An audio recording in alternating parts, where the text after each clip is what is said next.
அன்பு நண்பர்களுக்கு வணக்கம். பழமொழி 400, பதிவேற்றம் 122, பாடல் 120. கீழ்மக்கையில் செய்கையில் வரக்கூடிய மற்றொரு பாடல் இது.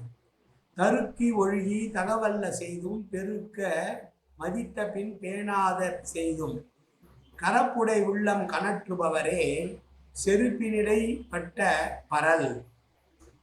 கீழ்மக்கள் செய்கை எப்படி இருக்கும் என்று சொன்னார். கரைபடிந்த உள்ளத்தை கொண்ட கீழ்மக்கள் பெரியோர்கள் செய்யக்கூடிய செயல்களுக்கெல்லாம் இடையூறாகவே இருப்பார்கள். அது எப்படி என்றால், செருப்பிலே இருக்கக்கூடிய கல், ஒரு கல் செருப்பில் ஏறிச்சு வெளியில் போகாமல் இருந்தால் எப்படி காலை குத்துமோ அது மாதிரி கீழ்மக்கள் பெரியோர்கள் செய்கிற எல்லா செயல்களுக்குமே தடையாகவும் இடையூறாகவும் இருப்பார்கள் என்று சொல்லுவது.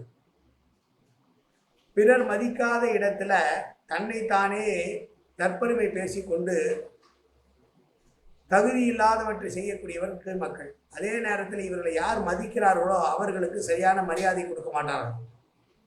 தங்களை தாங்களே தற்பெருமை பேசிக்கொண்டு திரிகிற இந்த கீழ்மக்கள் உண்மையாகவே பெரியோர்கள் இவர்களுக்கு மரியாதை கொடுத்து நடத்தினால் அந்த மரியாதையை ஏற்பவர்களாக இல்லாமல் அவர்களுக்கு துன்பத்தை தரக்கூடியவர்களாக, அப்படி அவர்களை மதிப்பவர்களை மதிப்பவர்கள் விரும்பவற்றை செய்யாமல் விரும்பாதவற்றை செய்து அவர்களுக்கு தொல்லை கொடுப்பவர்களாக, இடையூறு கொடுப்பவர்களாக இருப்பார்கள் இவர்கள் என்று சொன்ன பாடல் இந்த பாடல். தருக்கி ஒழுகி தகவு அல்ல செய்தும் பெருக்க மதித்த பின் பேணாத செய்தும் கரப்புடை உள்ளம் கனற்றுபவரே செருப்பிடைப்பட்ட பரல். நன்றி, வணக்கம்.